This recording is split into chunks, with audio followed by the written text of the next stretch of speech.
Philippe de Sertine, on est au lendemain du non.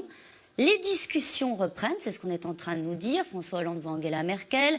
Alexis Tsipras explique qu'il a des propositions à faire demain aux pays de la zone euro. Un référendum, pourquoi faire? Ça a changé quoi, ce non? Déjà, ça a changé une petite chose, on va dire, du point de vue du paysage global, c'est que Alexis Tsipras est renforcé. Il est renforcé en interne, incontestablement. C'est-à-dire, s'il n'y avait pas eu référendum et si on avait eu accord la semaine dernière, on aurait eu discussion le week-end dernier au Parlement grec. Et là, pour le coup, il est possible que cette confédération qu'est Syriza lui aurait posé un certain nombre de problèmes. Désormais, on peut considérer qu'avec le non massif, vous voyez, j'allais faire d'ailleurs le lapsus, le non massif qu'il a obtenu, eh bien, il peut avoir une majorité très consolidée. Ce sera difficile pour son aile gauche, par exemple, de contester un éventuel accord dans lequel il pourrait aujourd'hui arriver à négocier. Après, évidemment, du point de vue de l'autre changement, c'est le changement vis-à-vis du reste de l'Europe. On a le sentiment qu'une partie de l'Europe a vraiment cru que le oui pouvait triompher, ce qui est assez étonnant parce que le oui n'était incarné par personne dans la classe politique grecque. À la limite, c'était un vrai saut dans l'inconnu pour les citoyens grecs. Le oui, au fond, ça voulait dire quoi lundi matin? Eh bien là, évidemment, un certain nombre de dirigeants européens aujourd'hui se retrouvent dans une situation où, eh bien, ils doivent comprendre que soit on va dans une négociation dure avec la Grèce, soit peut-être on doit envisager le pire, c'est-à-dire la sortie de la Grèce de la zone euro. On va aller rejoindre Alexia Kefalas. C'est le héros du jour, au lendemain du non, Alexis Tsipras. Comment est-ce qu'il est reçu? Que disent les commentaires, au fond, des Grecs sur la prouesse, on va dire, la performance d'Alexis Tsipras? Alexis Tsipras sait qu'il n'a pas 100% de l'opinion publique de son côté. Il sait que les Grecs ont certes voté non, ce qui est un véritable soutien, un plébiscite presque pour le Premier ministre grec. D'un autre côté, il sait que la Grèce est au bord du gouffre parce que s'il n'y a pas d'accord dans les 48 heures, le pays pourra sombrer dans un défaut de paiement parce que le pays attend cette fameuse tranche de 7 milliards d'euros pour pouvoir assurer ses échéances. Ensuite, il y a le problème des banques. Les banques sont toujours fermées. Elles ne risquent pas de rouvrir comme ils l'avaient annoncé demain. Et les files d'attente s'accumulent sur les distributeurs qui sont parfois vides. La situation est donc inquiétante. Et c'est véritablement ça. C'est un non pour soutenir Alexis Tsipras. Oui, mais, et le mais, c'est un accord, ou sinon, eh bien, on va droit vers un Grexit, c'est-à-dire une sortie de la zone euro. Et ça, Alexis Tsipras le sait très très bien, et c'est pour ça qu'il n'est pas venu faire un grand discours ici sur la place du Parlement hier, où il y avait des milliers de personnes, des centaines de personnes qui manifestaient de joie.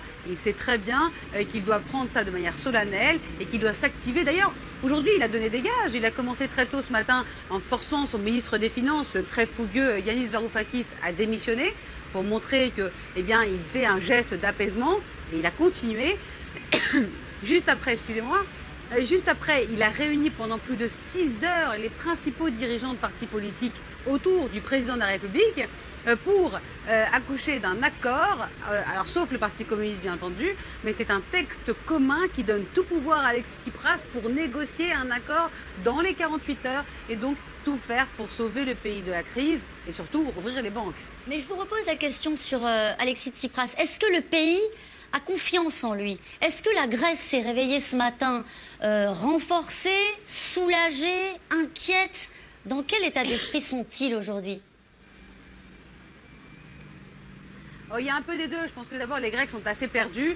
D'abord, il y a le tsunami du référendum qui leur est tombé dessus alors qu'ils ne comprenaient pas vraiment de quoi il s'agissait. Je rappelle que le référendum, c'était une question de 17 lignes qui était absolument incompréhensible. Il fallait avoir fait Sciences Po pour bien comprendre, et encore, ou même Harvard. Donc c'est vrai que c'était très difficile. Ils savaient qu'ils votaient contre l'austérité, selon les dires d'Alexis Tsipras, et non pas contre l'euro, comme on a pu l'entendre ces derniers jours. Donc c'était pour eux important. Mais aujourd'hui, il n'y a pas d'esprit de fête dans les rues d'Athènes. Les Grecs sont assez inquiets. Il manque déjà pas mal de produits dans les supermarchés, comme le sucre, la farine. Vous savez, parce qu'ils ont ce côté de protection, les Grecs. Ils veulent se protéger et assurer leurs arrières parce qu'ils ne savent pas dans quel saut vers l'inconnu ils se sont lancés. Donc ça, c'est déjà d'une part. Et puis d'autre part, Alexis Tsipras garde la confiance du peuple grec parce qu'il n'y a pas d'autres partis politiques à l'heure actuelle qui puissent prendre la relève. On l'a vu hier soir, même le chef de l'opposition de Nouvelle Démocratie, les conservateurs, donc Anaïs Samaras, a démissionné. Donc la chasse aux dauphins a commencé aussi de ce côté-là. Bref, il y a un séisme politique dans le pays. Il n'y a qu'Alexis Tsipras qui pourra tenir la barque jusqu'à présent. Alors, il faut savoir si la barque sombrera ou si jamais, eh bien, elle pourra sortir le pays de cette crise. Marc Fiorentino, c'est intéressant ce que nous raconte Alexia Kefalas, c'est qu'au fond, on pourrait imaginer qu'après une victoire aussi nette, on précise quand même qu'il y a eu 40% d'abstention, on n'en parle pas souvent, mais ça pèse, j'imagine, dans le climat du pays. Il n'y a pas d'euphorie ce matin. On a des Grecs qui sont sans doute plus inquiets qu'avant le référendum. Ah mais je crois qu'il n'y a pas du tout d'euphorie. Il y a des raisons pour ne pas avoir d'euphorie. C'est-à-dire que tout à l'heure, la correspondante disait qu'on était au bord du gouffre. Non, on est au fond du gouffre. C'est-à-dire qu'il faut bien imaginer la situation dans laquelle on est aujourd'hui en Grèce. Il n'y a plus d'argent en Grèce. C'est quand même quelque chose d'incroyable. Il faut l'imaginer. Le gouvernement... On a du mal à l'imaginer. Vous avez raison d'appuyer là-dessus. J'entends au bord du gouffre la victoire du gouvernement. Ça fait 6 mois que ce pays est totalement à l'arrêt, que l'économie est totalement à l'arrêt, que le gouvernement n'a plus d'argent, a pris l'argent des retraites, a pris l'argent de la sécurité sociale pour faire les payes des fins de mois des fonctionnaires. Donc il n'y a plus d'argent. De l'autre côté, les banques sont fermées. Les banques n'ont plus d'argent. Les retraites étaient limitées pour les retraités à 60 euros. On est en train de dire qu'on va les baisser à 20 euros. L'autre menace, et on va en parler parce que ça c'est très important, c'est que de toute façon, dans tous les cas de figure, il va y avoir, et les Grecs le savent, une solution à la chypriote. C'est-à-dire qu'on sait que les gens qui ont des comptes en banque vont être ponctionnés au-dessus d'un certain niveau de 10, de 20, de 30%, peut-être 47% au-dessus de 100 000 euros, comme ça a été le cas à Chypre. Donc, qui décidera de cela? De toute façon, ça fera partie d'un deal. Soit il n'y a pas de deal et c'est le Grexit. Et dans ce cas-là, les banques sont dans une telle situation que de toute façon, elles viendront prendre une partie de l'épargne des ménages. Et ça correspond finalement à Tsipras. Hein.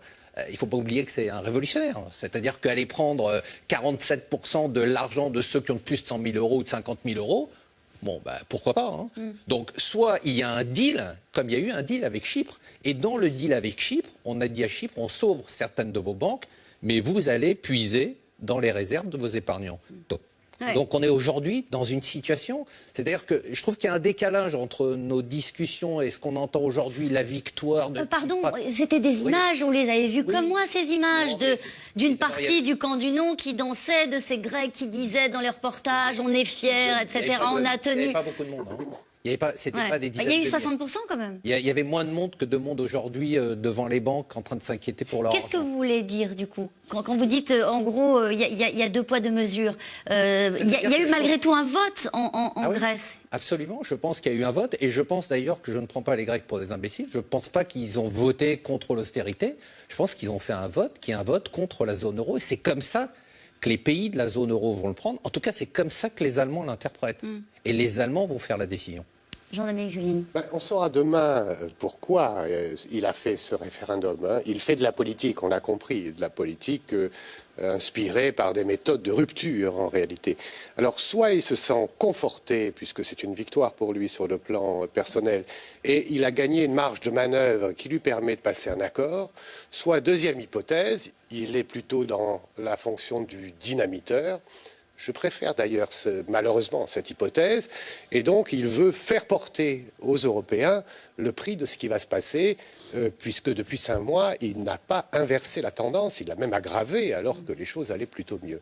Voilà, je crois les 2 hypothèses, on saura demain avec les propositions qu'il va faire à l'Eurogroupe, puisque finalement, vous avez vu, la gentille Union européenne accepte encore mais c'était prévu, ça, non? Un nouveau round de discussion. Oui, non, mais je crois que cette fois-ci, c'est la dernière. Pour être très franc, j'ai l'impression que ça ne va pas durer très longtemps. Jean-Dominique Giuliani, ça fait combien de fois qu'on dit ce genre de phrase? Non, je ne veux pas caricaturer, pardonnez-moi. Non, parce que là, mais pour les gens qui nous regardent, c'est vrai qu'on se fait des émissions sur l'Europe où on dit alors cette fois-ci, c'est la réunion de la dernière chance. Cette fois-ci, c'est le rendez-vous ultime. Sur le plan financier et monétaire, il y a des personnes plus compétentes que moi pour le dire, mais ne serait-ce que, par exemple, vendredi, il y a une échéance d'un emprunt de 2 milliards d'euros qui a été lancé par la Banque de Grèce, qui a été souscrit essentiellement par les banques grecques et par les Grecs. S'il y a défaut, c'est un défaut de marché, donc je me tourne vers les spécialistes. Un défaut de marché, c'est plus grave que de ne pas rembourser le FMI. Je crois que ce que vous disiez tout à l'heure est très important. Qu'est-ce qui a changé avec le référendum? C'est que maintenant, le Grexit est l'option qui a le plus de chances de se produire, ce qui n'était pas le cas avant le référendum. C'est-à-dire qu'aujourd'hui, dans tous les états-majors, dans tous les États, à commencer par l'Allemagne, mais dans tous les pays européens, on se dit comment on va faire pour éviter le Grexit. Mais le Grexit semble être l'hypothèse aujourd'hui la plus probable. Et ça, c'est la rupture du référendum. C'est-à-dire que si Tsipras ne devient pas demain, ce qui a été dit, avec un élément nouveau, mais d'un autre côté, Qu'est-ce que ça peut être? Bah, On va en parler, mais... Pardon. Non, Je mais vous en prie. peut-être- Alors, pardonnez-moi, je vous ai lancé sur un sujet qu'on va aborder après. Je voudrais vous soumettre une phrase. Vous avez évoqué le Grexit comme l'hypothèse aujourd'hui la plus logique. La plus logique. Et il y avait cette phrase du Premier ministre portugais cet après-midi qui a dit « c'est à la Grèce de choisir si elle veut rester dans l'euro ». Je me suis dit, mais est-ce que c'est à la Grèce de décider? Qui va décider à un moment donné d'appuyer sur le bouton Grexit? Non, mais peut-être, oui, justement, en rebondissant là-dessus, je pense qu'aujourd'hui, effectivement, ce qui a changé, c'est que peut-être un certain nombre de gouvernements européens pensaient que Tsipras, qui est arrivé, il faut le rappeler quand même, il n'était pas majoritaire quand il est devenu Premier ministre. Il y a eu un concours de circonstances, il s'est allié de manière un peu étrange, etc. Et donc il y avait quand même l'hypothèse que finalement, le peuple grec, si on lui redemandait de voter, il ne voterait pas pour. Là maintenant, évidemment, c'est ça qui change tout. C'est que tout d'un coup, on voit que la population grecque, elle suit. Et elle suit quoi? Elle suit une politique radicale. Elle suit quoi? Et justement, c'est ça tout le problème. C'est le problème d'ailleurs d'un gouvernement qui appelle à voter non. C'est très curieux, un vote non. C'est-à-dire je vote contre. Et d'ailleurs, on voit toujours l'ambiguïté. Après, on dit ah mais c'est pas un vote contre, c'est un vote pour. Mais non, c'est pas un vote pour. Il n'y a pas marqué oui à l'euro, oui à l'Europe. Il n'y a pas eu marqué ça. Les Grecs n'ont pas voté pour ça. Ils ont voté non. Ils ont voté non par rapport à un plan donné. Mais pourquoi? On ne le sait pas. Et là, quand vous dites effectivement les Grecs sont au bord du moment où il va falloir qu'ils choisissent l'euro ou non, c'est-à-dire qu'en clair, là, on va dire le mécanisme, pour l'Europe, c'est pas exclure. On ne peut pas exclure un pays. C'est pas prévu par les textes. En revanche, ce qui est prévu, c'est que normalement la BCE ne puisse pas intervenir comme elle le fait aujourd'hui auprès du système bancaire. En réalité, aujourd'hui, on va dire la grande déflagration, c'est que la BCE dise je suis désolé, dans mon mode de fonctionnement, je ne peux plus continuer à prêter aux banques grecques comme je le fais aujourd'hui. Et c'est Mario Draghi qui décide tout seul. C'est même pire que ça, parce que là, il va avoir son conseil autour de lui. C'est même pire, parce que Mario Draghi, à un moment donné, là, il est vraiment dans la décision qui devient la décision politique. Mais même techniquement, aujourd'hui, la liquidité que la BCE envoie dans les banques grecques, principalement, c'est une liquidité allemande. C'est-à-dire que là, même techniquement, quand il est en train d'ouvrir les vannes à liquidité, en fait, l'endroit où il peut puiser de la liquidité aujourd'hui en Europe, c'est en Allemagne. Parce que l'Allemagne est le seul pays qui a la capacité véritablement d'envoyer durablement de la liquidité à la BCE en lui disant, eh bien, on va dire, maintenez le système euro tel quel. C'est même pas la France. Et c'est là, évidemment, où il peut y avoir problème. Il faut rappeler que pour la majorité au sein de la BCE, il faut une majorité des 2 tiers. C'est-à-dire si vous avez un tiers des représentants des banques centrales plus une voix qui est contre, eh bien ça suffit à arrêter M. Draghi dans ses décisions. Et ça, on va y revenir largement dans l'émission, mais je voudrais qu'on revienne sur cette soirée. On a dit qu'il y avait une euphorie, en tout cas hier soir, dans le camp du non. Ils ont dansé, ils ont fait la fête pour célébrer cette victoire massive du non au référendum. Mais ce matin, les Grecs ont repris leur vie avec les mêmes angoisses. Des banques qui restent fermées, des commerçants qui n'ont déjà plus les moyens d'acheter leurs marchandises en euros. À l'heure du marché, ce matin, l'ambiance était plutôt à l'inquiétude. Barbara Steck, Sarah Sisman et Pierre Dehorne.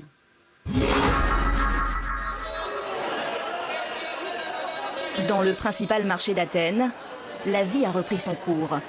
Enfin presque. Après la large victoire du non au référendum, les Grecs s'interrogent sur leur avenir, entre soulagement et inquiétude. Aujourd'hui, c'est un jour comme les autres, la vie continue. Mais on est très satisfait des résultats, vous savez, et on n'est pas les seuls perdants dans cette histoire. La France aussi, par exemple. Le marché ici importe de la viande française. Mais à l'heure actuelle, on ne peut plus importer, donc on n'est pas les seuls perdants. Je me sens aussi inquiet qu'hier. Pourquoi ? On ne sait toujours pas ce qui nous attend. Il n'y a plus d'argent liquide. On ne peut plus faire nos courses normalement. Allez, vas-y, mets en plus. Elles sont tellement fraîches, mes sardines, qu'elles respirent encore. Du côté du marché aux poissons, on veut croire en Alexis Tsipras. Je reste optimiste. Je donne une chance à Tsipras. Il est seulement là depuis 5 mois pour améliorer les choses en Grèce. Et nous voulons tous que les choses aillent mieux. Pourtant, devant les banques, les portes restent closes et les retraits limités à 60 €. Le gouvernement a promis une réouverture ce mardi, mais beaucoup n'y croient pas et redoutent la suite. Retourner à la dragne, je n'imagine pas, mais nous n'avons rien eu de bon avec l'euro. Je ne sais pas comment ça marche pour les Français, mais chez nous, ça ne marche pas. Hier soir, sur la place Syntagma, des milliers de manifestants, en signe de victoire, ont entonné l'hymne grec, tout en criant leur amour à une Europe plus sociale. Je me sens heureux parce qu'aujourd'hui, les Grecs ont été récompensés. C'est tout. Je n'ai pas besoin de parler car c'est le peuple qui a parlé ce soir. C'est magnifique. Le peuple a gagné en dépit de la peur. Le peuple a gagné en dépit de toutes les pressions. On est très heureux car c'est une incroyable étape pour faire évoluer l'Europe. Mais les lendemains seront-ils aussi chantants? Pour le principal parti d'opposition, qui avait appelé à voter oui au référendum, les négociations pour parvenir à un accord promettent d'être longues. Il y a tout de même une volonté politique qui doit être affichée. Cette volonté politique doit dire trois choses. Chose première, la Grèce fait partie intégrante de l'Europe et doit rester à l'Europe. Deuxièmement, la Grèce doit accepter les sacrifices qui doivent être entrepris, sinon la Grèce ne peut pas s'en sortir. Troisièmement, il y a quand même un volet social et un volet économique. On ne peut pas ignorer ni la souffrance des gens, ni la perspective de développement. Donc ces trois conditions réunies permettront à la Grèce de rester à sa place européenne. Car personne à Athènes, et surtout pas les milieux d'affaires, ne table sur un Grexit, aux conséquences imprévisibles. Le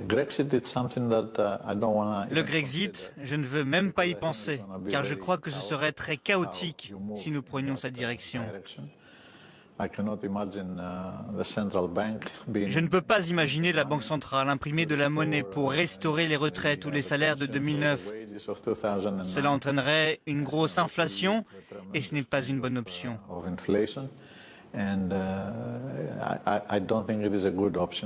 Je crois que l'austérité qui découlerait d'une sortie de l'euro serait bien pire que l'austérité que nous avons aujourd'hui.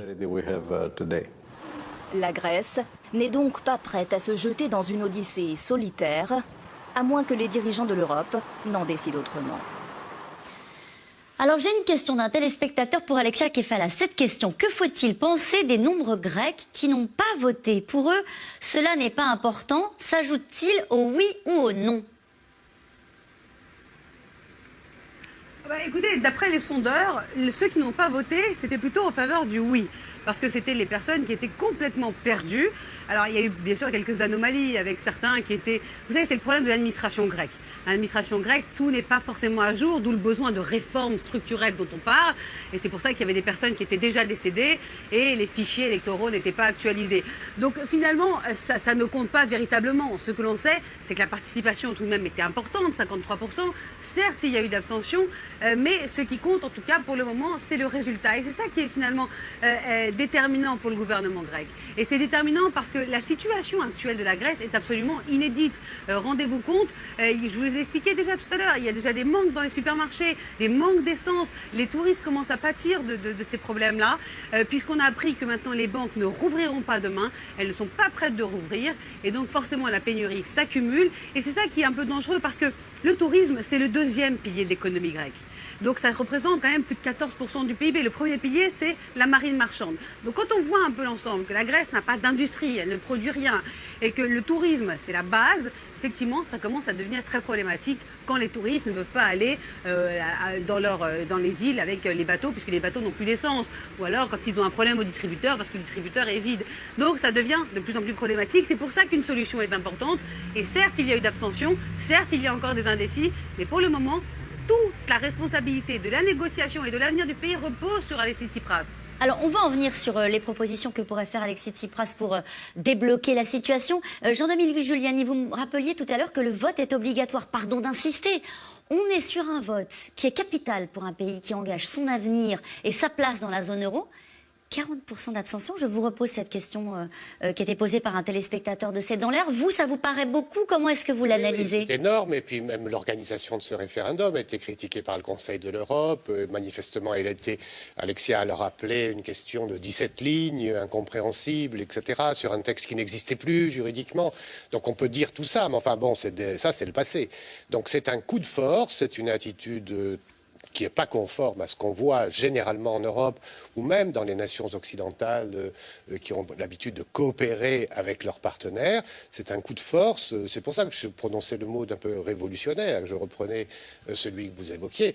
Ce n'est pas commun, et donc c'est quelque chose de très dangereux parce qu'on le voit bien, on a vu ces débordements de l'extrême gauche, félicités par toute l'extrême gauche et l'extrême droite européenne, et y compris l'extrême droite grecque. Tout cela montre bien qu'on a des mouvements populistes de deux bords d'ailleurs qui veulent s'en prendre à la construction européenne, parce que c'est ce qu'il y a de plus facile en réalité. Mais est-ce que ce score-là nous oblige, on va encore une fois avancer sur ce qui nous attend, mais est-ce que ça ne nous oblige pas à relativiser un tout petit peu la lecture qu'on a fait de ce référendum où hier soir on disait vote franc, massif, sans ambiguïté, que ce soit sur l'organisation que sur l'abstention? Non, vous restez sur cette idée que vraiment... Il ne faut pas perdre de temps avec ça, parce qu'en réalité, il n'y a pas d'alternative politique. Il n'y a que Tsipras, tous les autres sont discrédités pour un moment, je le crains.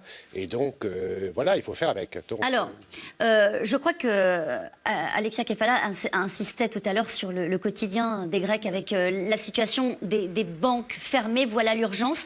À très court terme, comment ça se règle, cette difficulté-là? Mais je crois que vraiment, ça, c'est un élément aussi dans tous les commentaires qu'on a eus depuis hier, y compris en France, y compris dans le reste de l'Europe. Il y a vraiment ce côté très pratique de l'économie. L'économie, c'est pas que quelque chose de sale, c'est fondamental pour une société. C'est-à-dire, mais oui, vous voyez, parce qu'on est là en train de dire maintenant, ça y est, ça va changer, c'est la parole qui change. Oui, mais sauf que demain, tu fais comment pour acheter ton pain, ton lait, le lait pour les bébés, etc.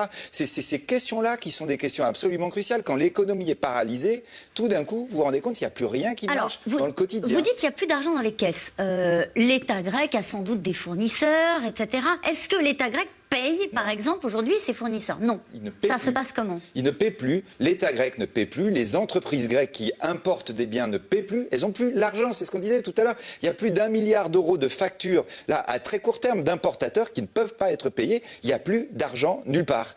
Et donc, ça veut dire quoi? Ça veut dire que l'État grec a commencé à émettre du papier en disant des reconnaissances de dette. Alors en anglais, on a l'abréviation IOU, hein, je vous dois, et donc je vous dois tant. Vous voyez, et donc là, on a aujourd'hui ces reconnaissances de dette. Le système commence à produire ce papier qui a priori ne vaut rien, ou il vaut le fait que tout le monde reconnaisse qu'il y ait reconnaissance de dette. Et donc l'étape suivante serait le moment où si vous commencez à payer vos retraités comme ça, ou vos fonctionnaires, ils vont aller voir le boulanger, le laitier, avec ces bons. Est-ce que tu veux bien me donner du pain contre ça ou non? On sort de l'euro. C'est la création d'une monnaie parallèle qui donnera naissance ou renaissance à la drachme le jour où... Mais ça, c'est quand ça? C'est demain, c'est après-demain, c'est dans 2 mois, c'est dans 6 mois? Simple. Ça peut être après-demain. C'est-à-dire qu'on est là...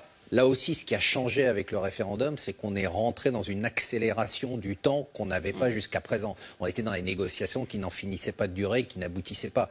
Là, aujourd'hui, on a, et on le sent du côté des Européens, je ne sais pas si vous avez remarqué, l'absence totale de déclaration d'Angela Merkel. Bien sûr, depuis hier soir. Donc, il attend de voir François Hollande, mais qui attend surtout ce qui va se passer demain. On sent très bien que la journée de mardi va être capitale, on sent très bien que tout va se décider. Et à partir de là, on va se retrouver dans une situation où on va devoir mettre en place ce que décrivait Philippe tout à l'heure, c'est-à-dire ces reconnaissances de dette qui vont commencer à circuler, puisque, je le répète, et on l'a dit, il faut imaginer qu'il n'y a pas d'argent en Grèce. Alors, c'est curieux parce qu'on parle de... Je vous en prie. Oui, peut-être quand même juste en rappelant, parce qu'à la limite, ceux qui nous écoutent peuvent dire « Ah bah c'est bien, alors ça y est, ça va commencer à fonctionner ». Sauf que vous avez... Il y a énormément de choses qui manquent en face. On voit du poisson, donc ça, il y aura du poisson. Mais en revanche, du pain, non. La farine, par exemple, c'est des choses que la Grèce doit importer. Le lait, et je le répète, par exemple, le lait pour les bébés, elle doit l'importer. Mais même si on va plus loin, les ordinateurs pour fonctionner, les piles électriques, etc., tout ça n'est pas produit en Grèce. Et donc, du jour au lendemain, on va se retrouver avec de la reconnaissance de dette pour acheter des choses qui vont être proposé au marché noir. Vous allez commencer à avoir de la contrebande qui va se faire. C'est ce genre de choses, c'est ce dérèglement profond de l'économie qui est l'élément terrifiant qu'on essaie de décrire depuis des semaines et des semaines. Et là, tout d'un coup, vous y arrivez. Et là, peut-être que tous ceux qui sont en train de se féliciter, de dire « Ah bah oui, le système explose ». Oui, mais le système, quand il explose, c'est dramatique. Alors, le problème, c'est que j'imagine que vous avez entendu ce qui a été dit, Alexia Kefalas, sur le plateau. On se dit, dans ces circonstances-là, c'est pas une négociation dont il s'agit. Alexis Tsipras, il n'arrive pas en position de force quand son pays se retrouve dans une situation aussi compliquée au quotidien pour les habitants. Oui, mais enfin, depuis le début, il n'est pas en position de force et depuis le début, en tout cas, il essaie de tenir. C'est sûr que le peuple grec, en attendant, est pris dans l'otage, mais il essaie de tenir. Le problème aussi qu'il y a par rapport aux quotas européens, c'est que même les pommes de terre sont importées du Canada, l'ail est importé de Chine. Donc finalement, c'est pas seulement les produits effectivement extérieurs parce que la Grèce n'en produit pas, c'est aussi même des fruits et des légumes qui existent en Grèce, mais que la Grèce ne peut pas fournir parce qu'il y a ces quotas européens. Donc ce sont des règles à redéfinir et Alexis Tsipras voudrait bien casser tout cela. Alors forcément, ce ne sera pas possible, surtout dans la position dans laquelle il se trouve. Effectivement, il est en position de faiblesse. Mais il y a peut-être un terrain d'entente à trouver. Et il n'y a pas de gagnants et de perdants dans ce référendum, ni en Europe d'ailleurs. Il y a un terrain d'entente en disant très bien. Bon, il y a eu ce non, il y a eu ce référendum, il y a eu 5 mois de perdus qui vont finalement à l'encontre de l'économie grecque, parce que c'est eux, c'est les premiers à toucher, ce seront les Grecs de toutes les façons, et que même si le vote est obligatoire, mais il n'y a aucune sanction par rapport au vote. Et rappelons juste pour la parenthèse que le dernier référendum pour les Grecs, c'était pour renvoyer les rois, donc la royauté en Grèce. Effectivement, ça s'est fait très très vite. Donc je reviens à mon idée de départ, c'est-à-dire que Tsipras a ce non en poche. D'un autre côté, il sait qu'il va devoir négocier et qu'il n'a que 48 heures. Et c'est pour ça que les partis politiques se sont réunis pendant plus de 6 heures à négocier tout à l'heure en lui disant très bien, vous avez 48 heures. Ça veut dire que concrètement, si d'ici 48 heures, Alexis Tsipras ne fait rien, il ne pourra pas, le pays ne sera pas en mesure de payer les 3,5 milliards d'euros que la Grèce doit à la Banque Centrale Européenne. Et qui dit un pays à la Banque Centrale Européenne, dit forcément sortie de la zone euro. Et effectivement, tout peut s'enchaîner et tout peut aller très très vite. Et c'est pour cela qu'il y a urgence de la situation. D'un autre côté, il peut y avoir une négociation qui peut être gagnant-gagnant sur la table. Parce que Tsipras a voulu consulter son peuple, oui. Il a fait un remaniement ministériel, très petit d'ailleurs, mais oui. Il a donné des gages, oui. De l'autre côté, les Européens aussi peuvent lui donner un délai, peuvent discuter d'une aide, alors qu'ils appelleront humanitaire ou autre, mais d'une aide à la Grèce temporaire pour mieux négocier par la suite. Il y a de toutes les façons des solutions, les Grecs en sont persuadés. Et d'ailleurs, des Grecs, surtout très partisans d'Alexis Tsipras, me disaient tout à l'heure qu'ils considèrent que de toutes les façons, la Grèce ne peut pas sortir de la zone euro. Ce n'est pas dans les traités, ça ne se fait pas, ni historiquement, ni dans le futur, ça ne se fera pas.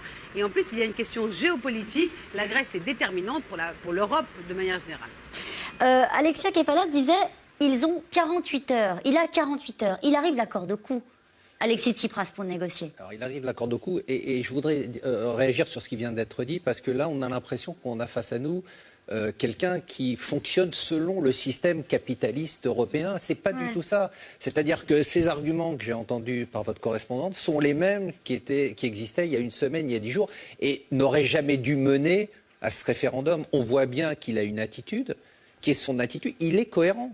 Il a été élu par des gens d'extrême gauche. C'est un membre d'un parti d'extrême gauche. C'est un extrémiste.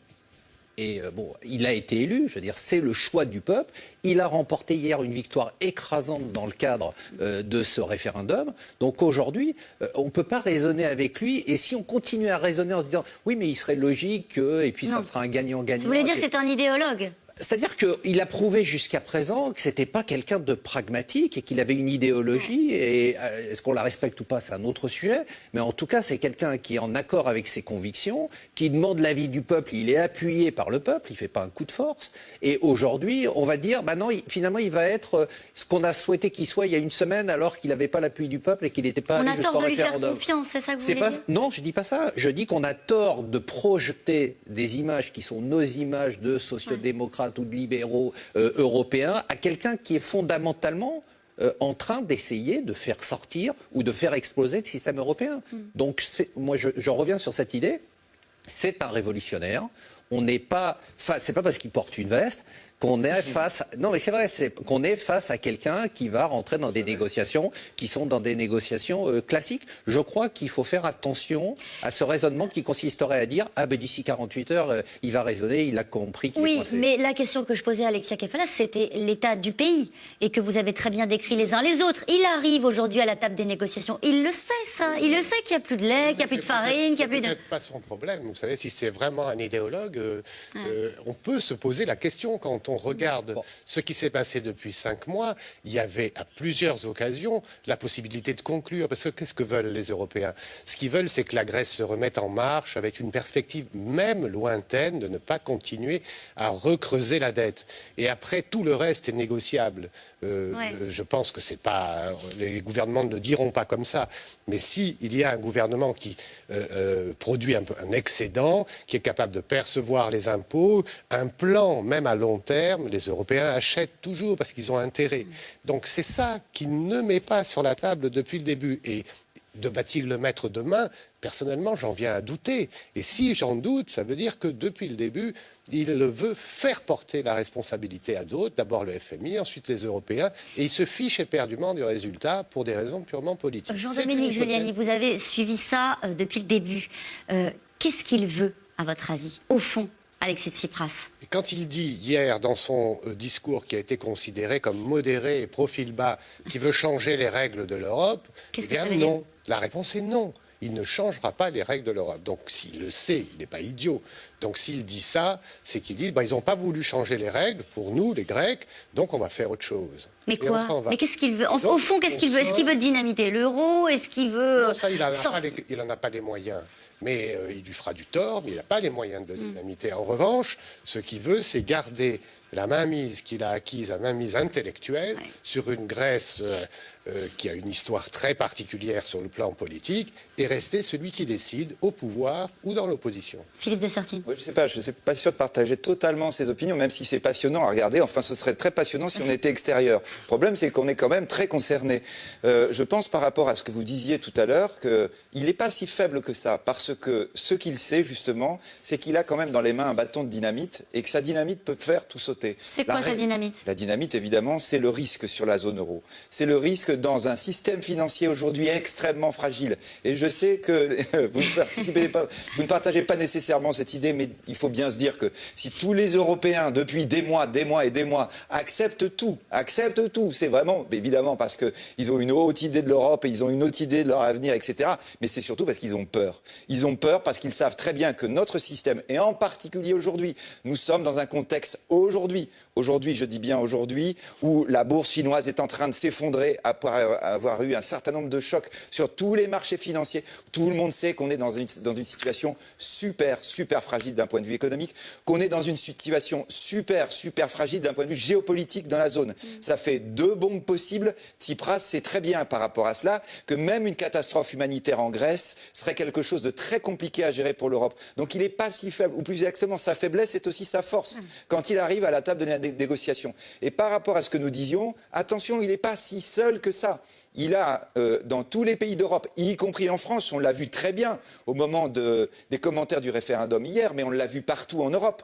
Il y a aujourd'hui une force non négligeable de la jeunesse européenne, de la politique européenne, qui veut, entre guillemets, une autre politique. C'est-à-dire qui veut quoi? Qui veut, en réalité, faire sauter le mode de fonctionnement de l'euro tel qu'on l'a envisagé. C'est-à-dire, par exemple, beaucoup plus de dépenses publiques, accepter que, très probablement, on soit dans une situation où l'euro aurait, on va dire, une signification monétaire de plus en plus faible, mais en disant c'est notre option, c'est notre choix. Il y a un certain nombre de forces politiques à droite, à l'extrême droite, mais à droite aussi et à gauche, à l'extrême gauche, qui sont aujourd'hui sur ce plan-là. Attention, quand vous regardez en France aujourd'hui, je ne suis pas sûr du tout que la France, la population française, soit minoritaire derrière M. Tsipras. Donc on est pareil dans beaucoup de pays d'Europe et on doit avoir conscience de cette situation, on va dire, extrêmement instable à tout point de vue. Et on dira un mot des marchés, mais après des marchés financiers, mais après ce reportage. La crise grecque aura servi au fond de révélateur. Ce sont désormais 2 visions de ce que doit être l'Europe qui s'affrontent. Le Sud, résumé, qui pousse pour une nouvelle ère de bienveillance vis-à-vis de la Grèce, et le Nord qui se braque tant que les efforts ne sont pas au rendez-vous. Au milieu, il y a la France, une nouvelle fois, qui tente de jouer les médiateurs. Ce sera en tout cas la ligne de François Hollande qui reçoit Angela Merkel en ce moment à l'Élysée. François-Xavier Rigaud. Nous avons écrit aujourd'hui une nouvelle page de l'histoire de la Grèce. Nous avons montré que la démocratie ne pouvait pas être soumise à un chantage. Pour Alexis Tsipras, cette large victoire du non au référendum va renforcer son pouvoir de négociation avec les créanciers de l'Union européenne et du FMI. Pas si sûr, tant les autres pays de la zone euro sont aujourd'hui divisés sur les réponses à apporter aux Grecs. Nous sommes dans une situation très difficile. Le peuple grec a dit non, mais les 18 autres pays de la zone euro sont d'accord sur les propositions auxquelles les Grecs ont dit non. Mais c'est la démocratie en Grèce. Et les parlements des gouvernements démocratiques des autres pays de la zone euro ont des positions très différentes. C'est maintenant au gouvernement grec de faire des propositions qui pourront convaincre les 18 autres pays de la zone euro et les institutions de Bruxelles. Parmi les partisans d'un retour à la table des négociations avec Athènes, on trouve le Portugal, l'Espagne ou encore l'Italie. La Grèce fait partie de l'euro. Elle a tout à fait le droit de demander un troisième plan de sauvetage. Nous allons le soutenir, comme nous avons toujours soutenu cette approche, mais dans le strict respect des règles. Je n'envisage pas une sortie de la Grèce de l'euro. Je crois que ce serait le pire scénario, fondamentalement pour la société grecque elle-même et pour l'ensemble de l'Union. Par conséquent, c'est le scénario à éviter. Pourtant, une majorité de pays européens dont l'Autriche, la Slovaquie, les Pays-Bas, la Finlande ou encore l'Allemagne envisagent désormais très sérieusement le scénario d'une sortie de la Grèce de la zone euro. Après un refus des règles du jeu de la zone euro, tel qu'il s'exprime par le vote non, des négociations sur des programmes d'aide chiffrés en milliards paraissent difficilement imaginables. Alexis Tsipras a coupé les derniers ponts entre son pays et l'Union européenne. En Allemagne, plus de 60% de la population souhaite désormais voir la Grèce quitter la zone euro. Pour autant, Steffen Seibert, le porte-parole de la chancelière allemande Angela Merkel, n'exclut pas une reprise des négociations avec la Grèce. Le gouvernement allemand a pris acte de ce non très clair et respecte le résultat. Le gouvernement fédéral reste prêt au dialogue, la porte reste toujours ouverte, comme l'avait signifié la chancelière au Parlement la semaine dernière. Mais compte tenu de la décision d'hier des citoyens grecs, les conditions pour des négociations sur un nouveau programme d'aide ne sont pas réunies. De son côté, la France tente de jouer les intermédiaires entre les différentes positions. Hier, quelques minutes seulement après l'annonce officielle des résultats, Alexis Tsipras et François Hollande se sont longuement entretenus au téléphone. Ce dernier aurait poussé le Premier ministre grec à faire un geste en direction de ses créanciers. On respecte le vote des Grecs. Tu me dis que tu ne veux pas sortir de l'euro, soit, mais j'attire ton attention sur le fait que beaucoup de pays d'Europe du Nord sont très remontés. Je suis prêt à t'aider, mais il faut que tu me laisses t'aider. Cet après-midi, le chef de l'Eurogroupe prévient la Grèce que sans réforme majeure, rien ne sera possible avec ses créanciers. Malgré le résultat du référendum, des mesures difficiles sont nécessaires en Grèce. Sinon, le pays ne s'en sortira pas. Le gouvernement ne fonctionnera plus, l'économie ne tournera plus. Et si le gouvernement et la population rejettent ces mesures, cela va être très difficile pour les Grecs.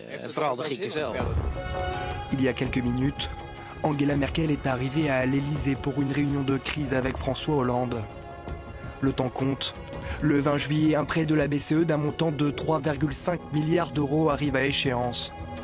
Sans un accord d'ici là, la Grèce risque la faillite. Alors Philippe de Sertine, vous qui avez écrit Le fantôme de l'Élysée, qu'est-ce qu'ils se disent en ce moment, François Hollande et Angela Merkel? Sur quoi ils négocient, sur quoi ils discutent?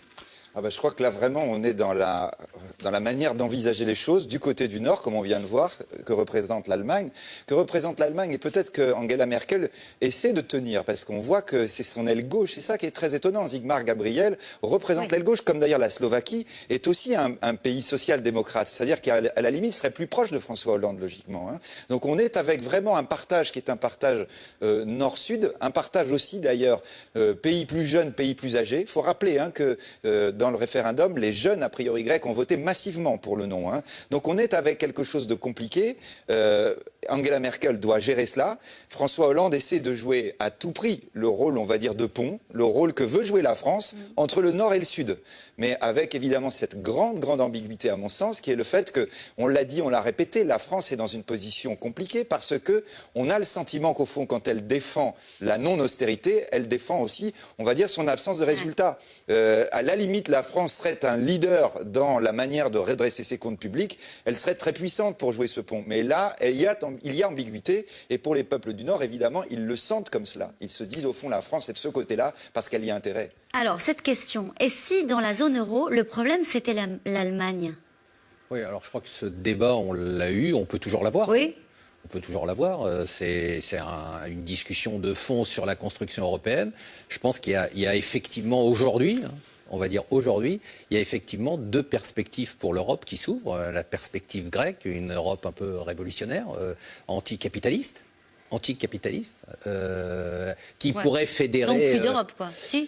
Anticapitaliste, qui pourrait fédérer des mouvements, en tout cas pas l'Europe qu'on connaît, qui peut fédérer les mouvements populaires qu'on a en Espagne, les extrémismes de tous les pays. Donc je vous disais, qu'est-ce qu'il cherche? Il peut chercher à être un peu le fédérateur et l'esprit d'une Europe anticapitaliste. Ça existe. En tout cas, c'est ce qu'il représente. Il ne faut pas l'oublier. Donc on a ce côté-là. Je voudrais revenir juste sur une question. C'est qu'aujourd'hui, la situation est un peu plus compliquée. C'est vrai que les pays du Sud, par crainte de leur mouvement de gauche et d'extrême gauche, ont tendance à faire des déclarations en faveur de la Grèce. La réalité, c'est qu'aujourd'hui, quasiment tous les pays, à part la France, sont derrière Angela Merkel. C'est-à-dire que les déclarations les plus dures qu'on a contre la Grèce, ce ne sont pas des déclarations allemandes, ce sont des déclarations de petits pays qui ont fait des sacrifices et qui se disent, nous on a fait les sacrifices, pourquoi les Grecs ne les font pas? On va retourner à Athènes avec Alexia Kefalas. Est-ce que l'Allemagne est toujours perçue, on va dire, comme le méchant?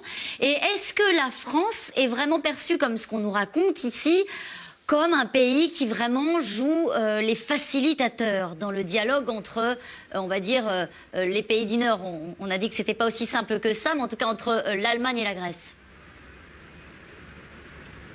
Oui, c'est pas très dur. Quand on voit les déclarations des Allemands, notamment de Wolfgang Schäuble, le ministre des Finances, qui n'arrête pas de prôner l'austérité ou de rentrer dans le jeu de l'ancien ministre maintenant des Finances, Yannis Varoufakis, et à chaque fois de donner des pics dans ses déclarations contre la Grèce, ou n'excluant pas un grec accident, donc un accident, ce qui permettrait à la Grèce de sortir de la zone euro. C'est vrai que c'est pas très difficile. Pareil du côté allemand, en tout cas du côté français, pardon, quand on voit que le seul qui met vraiment sur la table le dossier de la dette grecque, parce que c'est ça finalement le cœur des négociations. C'est-à-dire que la Grèce continue de payer des intérêts pour renflouer une dette qui est abyssale et qui est impossible à gérer et à rembourser. Et le seul qui parle du dossier de l'allègement de la dette, c'est Michel Sapin, le ministre des Finances français. Donc effectivement, en Grèce, tout cela arrive aux oreilles des Grecs. Les Grecs comptent sur la France, effectivement. Ils espèrent beaucoup de François Hollande dans cet axe franco-allemand, en tout cas. Ça, c'est d'une part. Je voulais juste rectifier par rapport aux jeunes qui ont massivement voté non. Oui, c'est vrai. Mais c'est vrai parce que 18 000 jeunes qui auraient dû être inscrits sur les listes électorales de janvier ne l'ont pas été parce que le gouvernement précédent ne les a pas laissés. Et donc, Alexis Tsipras les a laissés. Pour eux, c'était leur première fois, la première fois qu'ils allaient voter. J'ai pu en rencontrer dans les bureaux de vote. Alors forcément, ils n'ont même pas lu la question du référendum. Pour eux, c'était on votait non parce qu'Alexis Tsipras a appelé à voter non, d'ailleurs, ce qui est très rare dans un référendum. Et enfin, concernant le côté extrême gauche d'Alexis Tsipras, alors oui, effectivement, il n'a jamais prôné dans sa jeunesse le maintien de la Grèce dans la zone euro. Oui, il a un discours qui peut s'apparenter à l'extrême gauche, mais on sait très bien, et il suffit de voir l'histoire de la France, que l'exercice du pouvoir change un homme politique. Et on a vu déjà Alexis Tsipras évoluer depuis le début. Il était contre les privatisations, il était pour imposer son programme, c'est-à-dire augmenter immédiatement le salaire minimum de 200 € entre autres et réembaucher tout le monde. Bon, il ne l'applique pas exactement, il revient sur les privatisations, il commence à s'adapter, il a réuni aujourd'hui les partis politiques, ce qui est quand même aux antipodes de l'Alexis Tsipras qu'on a connu jusqu'à présent. Donc ça veut dire qu'on ne peut pas exclure qu'il changera. Et ça, effectivement, alors il peut y toute proportion gardée, bien entendu, sachant qu'il vient de nommer ministre des Finances Efklit Sakalotos, qui est considéré par ses détracteurs comme un dogmatique. Alors c'est vrai, mais d'un autre côté, il y a, comme vous le disiez Caroline Roux, le poids de la situation en Grèce qui est dangereux par rapport à l'économie, mais il y a aussi l'exercice du pouvoir. Alexis Tsipras, je vous l'ai déjà dit, aime le pouvoir, compte bien y rester, et pour cela, il est prêt donc à faire des gestes, et donc des gestes d'apaisement comme il l'a fait aujourd'hui. Des gestes d'apaisement, Marc Fiorentino, mais jusqu'où? Il a changé, comme le dit Alexia Kefalas. Absolument pas, parce qu'aujourd'hui, il ne peut pas non plus revenir vers ses électeurs avec un plan qui soit plus mauvais que celui qu'ils ont refusé. Donc, il y a eu un plan que les Européens ont proposé. Il ne devait pas être soumis à un référendum. Ils ont proposé ce plan en vue de faire des négociations. Puis vendredi soir, il se lève et puis il dit on va faire un référendum. Les Européens sont surpris puisque c'était même pas un plan qui était sur la table, c'était un plan de cours de négociation. Donc aujourd'hui, on le voit mal. Alors tout est possible dans cette crise grecque. On s'est tous trompés dans nos prévisions, mais on voit mal quand même. On le voit mal venir demain en disant finalement, non seulement ça sera pas le plan, mais je vais faire plus et mieux que le plan que vous m'avez imposé. C'est impossible. On sait qu'aujourd'hui, le cœur, et Alexia a raison, le cœur du sujet, c'est un allègement de la dette. Jean-Dominique Giuliani, donc en fait, demain, réunion, sommet de la zone euro, en urgence, réunion de la dernière chance, il faut qu'il arrive avec quelque chose de sonnant, de trébuchant, une concession. Vous savez ce que ça peut être? Une concession, c'est-à-dire un plan pour remettre sur les rails, quelque chose de crédible pour mettre sur les rails la construction d'un État qui fonctionne, c'est-à-dire qui va percevoir des impôts, qui va faire une réforme fiscale, etc. J'en doute beaucoup, vous comprenez, parce qu'en réalité, tout ce discours sur l'austérité, etc., qu'on présente ici en France, il est un peu facile, n'est-ce pas? L'austérité, c'est tout simplement remettre les comptes publics en ordre. Et en Grèce, c'est encore pire. Donc c'est tout. C'est ça qu'il doit démontrer. Alors, on l'a cité depuis le début de la mission, on va se pencher un peu sur le cas de Yanis Varoufakis. Je porterai le dégoût des créanciers avec fierté. Cette charge est signée Yanis Varoufakis, le ministre des Finances grec, a présenté sa démission ce matin. Son style, sa nonchalance, ses sorties parfois brutales étaient devenues un obstacle à la reprise des négociations entre la Grèce et les Européens. Hier soir, l'ancien professeur d'économie de 54 ans avait eu même l'indélicatesse de s'exprimer avant le Premier ministre Tsipras, Barbara Steck, Elisa Coudray et Pierre Dehorne. 22h hier soir, Yanis Varoufakis grille la politesse à Alexis Tsipras. Devant la presse, celui qui est encore ministre des Finances prend la parole avant le Premier ministre. Il salue la victoire du non. Le bras de fer continue avec les créanciers européens. Depuis le début, ils ont planifié de fermer nos banques pour nous humilier sur deux fronts, l'austérité et la dette. L'ultimatum du 25 juin s'est retourné contre eux par le peuple grec. Varoufakis, triomphal, conquérant. Et pourtant, à peine quelques heures plus tard, c'est sa démission que le ministre annonce sur son compte Twitter. 3 mots en anglais pour un coup de théâtre qui a surpris l'Europe entière. Ultime frasque d'un ministre pour le moins atypique. Février 2012. Bienvenue dans l'œil du cyclone européen. Il tourne un documentaire pour la chaîne britannique Channel 4. Ceci est la Grèce, auparavant considérée comme un lieu d'insouciance et de détente. Mais ces derniers temps, le ciel s'est assombri. Aujourd'hui, on nous dit que ce pays va faire couler l'ensemble du continent européen. Je suis ici pour vous expliquer en quoi cela est bien plus compliqué qu'il n'y paraît. À l'époque, le professeur Varoufakis, économiste réputé, enchaîne les plateaux télé. Il est l'un des spécialistes reconnus de la crise grecque. Il est surtout l'un des adversaires les plus virulents de la politique d'austérité. Un intellectuel cash qui, quand il parle de l'Allemagne, n'hésite pas à joindre le geste à la parole. C'est en janvier dernier qu'il fait irruption sur la scène politique. Élu député, il est nommé ministre des Finances, en charge des discussions avec les créanciers de la Grèce. Négocier est un vrai jeu. On ne fait que commencer les négociations. Disons plutôt les délibérations. L'Europe découvre alors ce ministre aux allures de rockstar, personnage de contraste. Marxiste, libertaire comme il dit, capable de poser pour Paris Match dans son luxueux appartement. Crâne rasé, main dans les poches. À Bruxelles aussi, le style Varoufakis détonne. Une décontraction apparente, mais un ton intransigeant. Nous n'avons plus l'intention de collaborer avec la Troïka et son programme anti-européen construit sur une base branlante. Son objectif, obtenir de la part des créanciers une restructuration de la dette. Son principal adversaire, son homologue allemand, Wolfgang Schäuble. Les deux hommes ne s'apprécient pas et ne le cachent pas vraiment. Nous sommes d'accord sur le fait que nous ne sommes pas d'accord. De mon point de vue, nous ne sommes même pas d'accord sur le fait que nous ne sommes pas d'accord. Donneur de leçons pour les uns, héros pour les autres. Ce week-end, alors que la planète entière a les yeux rivés sur la Grèce, Varoufakis va encore plus loin. L'Eurogroupe a utilisé des méthodes terroristes pour nous faire chanter et nous forcer à accepter un accord non viable.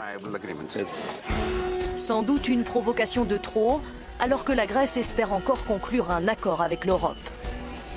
Je crois qu'il ne pouvait plus tenir sa position de ministre de l'économie, parce que le ministre de l'économie, c'est lui qui signe. Et il l'avait dit, il y a 2 semaines, il avait dit, moi, si on arrive à une solution qui ne me plaira pas, que je ne trouverai pas équitable, pas la bonne, pas celle qui me plaît, je ne signe pas. Donc maintenant, après le référendum, le Premier ministre n'a plus aucun autre moyen que de signer un accord, n'est-ce pas? Sinon, c'est la sortie de l'euro, c'est le Grexit. Donc M. Varoufakis, il doit faciliter les choses. Et il le fait. Varoufakis, sacrifié sur l'autel des négociations. Comme un dernier pied de nez, ce matin, le sulfureux ex-ministre écrivait sur son blog « Le dégoût que j'inspire aux créanciers restera ma fierté ». Alexia Kefalas, j'aurais une question d'un téléspectateur à vous poser, mais juste un mot sur Varoufakis. Il a été remercié clairement par Alexis Tsipras, il n'est pas parti tel un seigneur. Ah oui, effectivement, parce que la volonté d'Alexis Tsipras, en voyant les résultats hier soir, c'était de mener à bien les négociations avec son nom en poche. Il a un argument de plus. Maintenant, il peut négocier correctement. Et effectivement, le côté, vous l'avez dit dans le reportage, très sulfureux de Yanis Varoufakis commençait sérieusement à déranger. Et donc, Alexis Tsipras, qui est un fin stratège, s'est dit de faire des gages, de faire des gestes d'apaisement. Et le premier d'entre eux, c'était celui-là. Il s'est dit, très bien, je vais mettre de côté Yanis Varoufakis pour que les partenaires européens voient que j'ai vraiment une volonté d'arriver à un accord et d'aboutir à un accord. C'est essentiel parce que Alexis Tsipras a tout de même bonne réputation auprès des Européens. Sur le plan personnel, jusqu'à présent, ça passait bien. Le retournement de situation avec la provocation du référendum a forcément changé la donne. Mais tout de même, il veut se faire respecter. Donc, d'abord, il écarte le plus sulfureux, le plus fougueux d'entre eux. Ensuite, il réunit les partis politiques, il fait un texte. Donc, c'est vrai que tout ça, c'est Alexis Tsipras, c'est le plan d'Alexis Tsipras, parce que tout repose sur ses épaules. Il est seul maintenant, il n'y a plus de gouvernement grec, c'est Alexis Tsipras et lui seul. Justement, vous dites c'est Alexis Tsipras et lui seul, est-ce que vous en êtes sûr? Est-ce que Yanis Varoufakis reste le conseiller d'Alexis Tsipras? Est-ce qu'il y a une rupture entre les deux hommes? En tout cas, il ne sera pas très très loin. Ce qui est sûr, c'est qu'Yanis Varoufakis est quand même le député du Syriza qui est élu avec le plus grand nombre de voix. Il est très populaire en Grèce. Alors oui, il agace les Européens. Il doit certainement agacer tous les invités autour de votre plateau. Mais en Grèce, il est très populaire. Les Grecs aiment son franc-parler. Ils aiment sa façon d'aller provoquer les Européens. Parce que depuis 5 ans, l'image des Européens en Grèce, ce sont des personnes encravatées qui imposent sans cesse de l'austérité, de la rigueur, qui ne comprennent pas la mentalité grecque, ni comment adapter finalement une réforme structurelle telle que prélever l'impôt ou établir un cadastre. Donc c'est vrai que tout ça, ça peut paraître assez subtil, mais finalement en profondeur, c'est important. Alors forcément, Alexis Tsipras ne se séparera pas comme ça de Yanis Varoufakis, il va rester en tout cas dans le cercle très très proche du Premier ministre grec, mais officiellement il ne sera pas, et en tout cas il ne sera pas des négociations demain à l'Eurogroupe ou pendant le Conseil européen, et ça finalement c'est déterminant, et peut-être qu'on pourra arriver à un accord, en tout cas entre les deux parties, beaucoup plus rapidement. J'ai une dernière question pour vous, Alexia Kefalas. Elle est posée par un téléspectateur ou une téléspectatrice de C'est dans l'air. La Grèce risque-t-elle de tomber dans un chaos social ? Ce qui est sûr, c'est que là, elle a fait un saut vers l'inconnu. Et les défis d'Alexis Tsipras, effectivement, c'est de trouver un accord, on l'a dit à plusieurs reprises. Effectivement, c'est de rouvrir les banques, ce qui n'est pas prêt de se procurer. Si c'est comme le scénario à Chypre, ça prendra 2 ans. Mais le troisième challenge, qui est vraiment important, et c'est un défi de taille, c'est de rassembler la société. Vous savez, pendant une semaine, c'était un référendum éclair. Jamais on a vu ça organisé pour une semaine plus tard, après son annonce. C'est vrai que c'était assez unique. Mais la société s'est déchirée, s'est divisée. Les couples, les cousins, aux terrasses de café, dans les files d'attente des distributeurs, les débats étaient très pimentés, très relevés et surtout très profonds. Et ça, il doit l'apaiser. C'est pour ça que dans son allocution de dimanche soir, il a expliqué qu'il n'y avait pas de perdants et de gagnants et surtout que la société devait être unie. C'est ça son challenge, il le sait, et il le sait très très bien. Et malheureusement, il va rester des stigmates de cette division de la société grecque. Encore aujourd'hui, comme on est encore dans l'incertitude, dans l'inquiétude, les Grecs restent assez divisés. C'est le lendemain du non, et c'est des lendemains qui déchantent en ce moment pour la Grèce. Mais ce qui est sûr, c'est que s'il arrive vainqueur avec un accord, quel qu'il soit, même s'il y a un peu d'austérité, et qu'il arrive à le faire passer, qu'il arrive à convaincre la société grecque, comme il l'a fait pour le référendum, eh bien forcément, il arrivera à apaiser. Merci beaucoup, Alexia Kefalas. On vient de l'apprendre, les banques resteront fermées jusqu'à mercredi. C'est pas une surprise pour vous? Au moins. Au moins jusqu'à mercredi, c'est-à-dire qu'on sait que la journée de demain va être très importante puisqu'on va avoir les décisions de l'Union européenne, on va avoir aussi les décisions de la Banque centrale européenne. Hein, c'est demain aussi. Ça devait être aujourd'hui. A priori, ils vont attendre d'avoir la décision politique parce qu'on disait tout à l'heure que Mario Draghi est complètement coincé. Mario Draghi est au bout de l'exercice, c'est-à-dire qu'aujourd'hui, ce n'est même plus de savoir si c'est lui qui décide ou pas, c'est qu'il y a quand même des règles. Il ne peut pas tout décider tout seul. Et d'ailleurs, beaucoup de partenaires aujourd'hui qui sont à la table de négociation, y compris Angela Merkel, sont un peu coincés. C'est-à-dire que même si elle acceptait de faire un nouveau pas en faveur de la Grèce, elle devrait repasser par son Parlement. Elle n'a pas tellement envie de repasser par son Parlement. Donc là où, à mon avis, Tsipras a fait une toute petite erreur, c'est qu'en fait, les gens qui sont en face de lui ont très peu de latitude pour lui accorder ce qu'il demande. Donc on est dans un jeu qui est un jeu extrêmement difficile. Donc les banques ne vont pas rouvrir pour l'instant. Et moi je reste intimement persuadé, on aura l'occasion d'en reparler, qu'on va avoir un scénario à la chypriote, c'est-à-dire qu'il n'y a pas d'autre solution. Il va falloir aller chercher de l'argent dans les comptes des épargnants les plus riches, les comptes grecs. Bon, à partir du moment où on dit ça, où on assume publiquement, qu'est-ce que se passe-t-il? Est-ce qu'on ne revient pas à la question que posait ce téléspectateur sur le chaos? Quand vous allez dire aux petits épargnants en Grèce, alors on va faire des ponctions sur vos comptes en banque? Tout le sujet est là. On ne parle pas, justement, on est toujours dans la ligne du gouvernement. On ne parle pas des petits épargnants. À Chypre, on a pris 47,5% des dépôts supérieurs à 100 000 euros. Ouais. Donc là, on sera exactement dans la même ligne. Au contraire, on a une cohérence. On a une cohérence qui consiste à dire les gens qui ont un certain... Si mes souvenirs sont bons, il y avait un petit peu d'émoi derrière, à partir du moment où l'Europe avait assumé qu'elle allait prendre sur les comptes en banque. Quelques mois plus tard, vous n'avez pas entendu parler de heurts dans les rues de Chypre. Un mot sur les marchés financiers. Je ne sais pas qui peut répondre à cette question. Il n'y a pas de panique, hein, du coup, sur les marchés financiers. Enfin, juste, il y a aussi l'hypothèse de nationalisation, qui est une hypothèse importante, que d'ailleurs tous les groupes, y compris français présents sur le territoire grec, regardent avec beaucoup de sérieux, puisque ça c'est une possibilité. Tous les groupes aujourd'hui qui doivent payer en cash ont du cash dans leur coffre. Et donc évidemment la nationalisation peut être aussi cette nationalisation du cash détenu par ces groupes.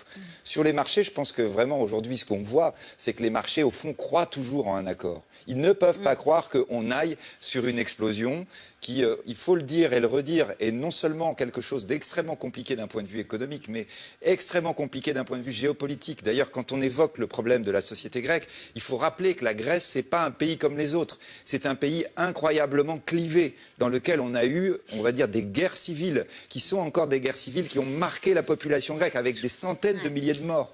Et donc là, on est dans quelque chose, un contexte qui est très très compliqué. Et donc évidemment, là, dire on va jeter l'allumette dans le baril, on ne peut pas y croire. Et pour le moment, on sent bien que les marchés attendent l'accord. Mais c'est surtout qui prendra la responsabilité ou pas de porter, d'incarner cette ligne-là. Et tout l'exercice de Tsipras, c'est de ne pas porter la responsabilité. Il danse sur un volcan. il a divisé les Européens, il essaie en tout cas de le faire, il a divisé la société grecque, donc on ne peut pas dire que ce soit un Européen modèle. Voilà, et il prend un risque énorme. Et nous allons passer maintenant à vos questions, aux questions SMS.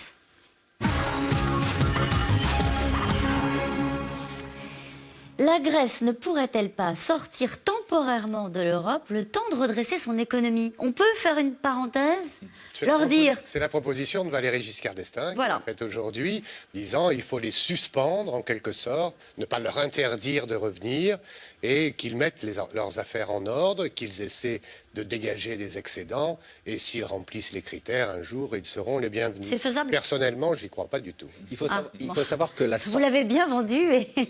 la sortie simple de l'euro n'est pas faisable normalement. C'est-à-dire qu'il n'y a aucun texte qui permet à un pays donc sortir et revenir, pourquoi pas, mais déjà sortir. Voilà, c'est infaisable. Hier la Grèce, demain probablement l'Espagne et qui bientôt? C'est le risque. Non, mais même par rapport tout à l'heure à votre question, quand on disait est-ce que l'Allemagne n'est pas en trop juste, on doit se rappeler, nous, que si l'Allemagne s'en va, nos taux immédiatement s'envolent. Et on a quand même un vrai souci, c'est qu'on a plus de 2000 milliards de dettes. Alors vous me direz, on peut devenir les nouveaux Tsipras, nous Français, en disant bah non, la dette on la remboursera pas. Et d'ailleurs, il faut qu'on commence à négocier. Alors il y a quand même un vrai problème, c'est qu'il faudrait négocier avec beaucoup de nos épargnants, de nos retraités, assurés, etc. Donc là, ce sera peut-être une négociation un tout petit peu compliquée. Donc c'est vrai qu'aujourd'hui, quand on est en train de parler des risques, les risques, c'est évidemment par l'envolée des taux qu'on va les voir arriver.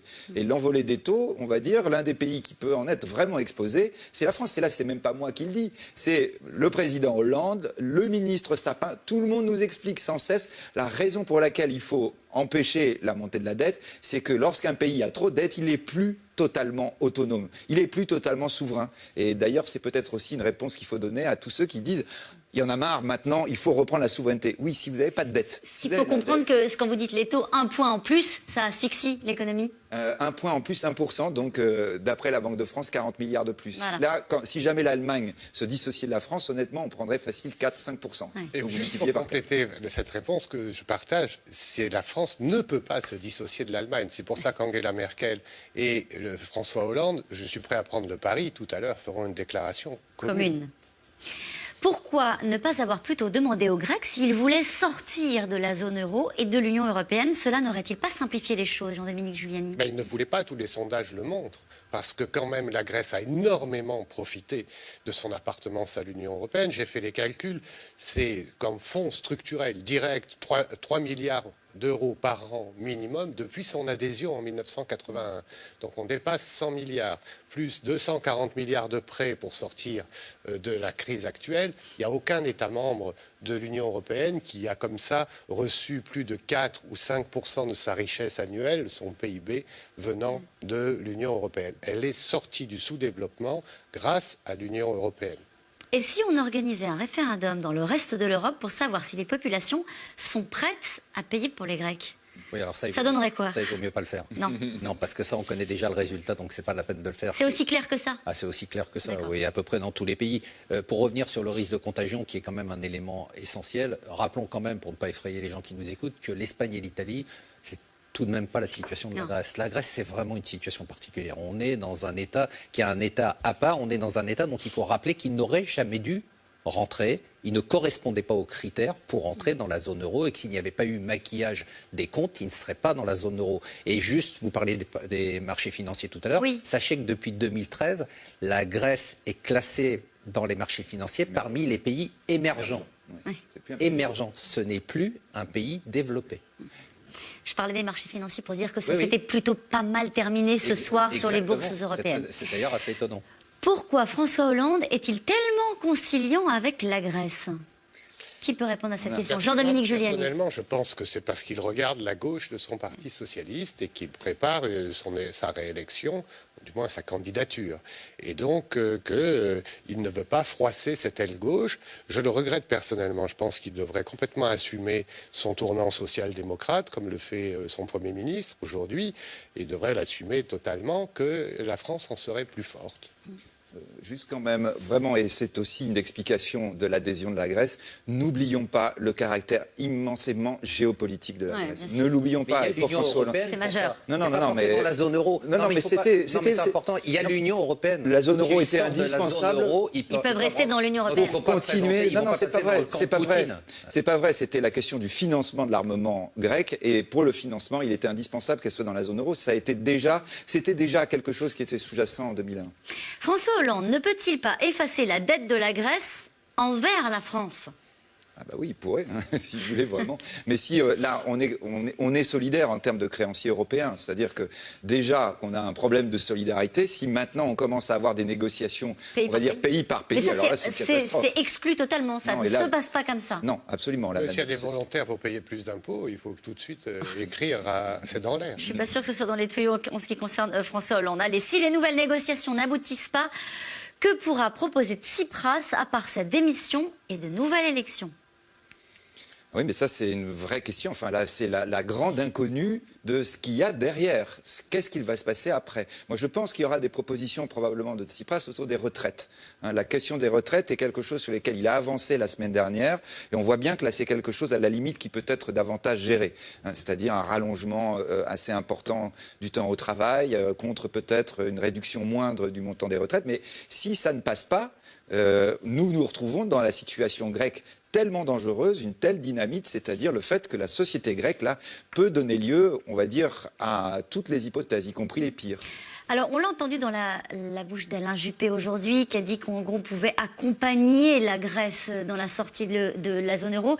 La Grèce peut-elle sortir de l'euro en douceur, avec l'aide de l'Union européenne? Jean-Dominique Giuliani. Je ne crois pas, non. Je crois que ça, c'est un rêve un peu parisien, parce que, d'abord, il n'y a pas de mécanisme, rien n'est prévu, comme Marc le rappelait.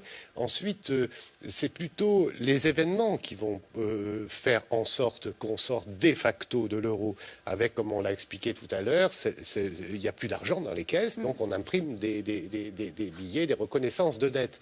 Donc à ce moment-là, c'est pas en douceur, n'est-ce pas? C'est extrêmement brutal. Et donc, en revanche, organiser le changement de monnaie serait complètement imbécile, parce que vous ne pouvez pas transformer une dette en euros. Par exemple, les entreprises grecques sont endettées en euros. Vous ne pouvez pas leur donner des billets qui valent 1/10 du précédent. Donc, ça n'est pas techniquement possible. Ça ne peut malheureusement que se faire de facto si les choses tournent mal. Dois-je annuler mes vacances en Grèce au mois d'août? Ça, c'est peut-être une vraie question que se posent d'ailleurs pas mal de gens.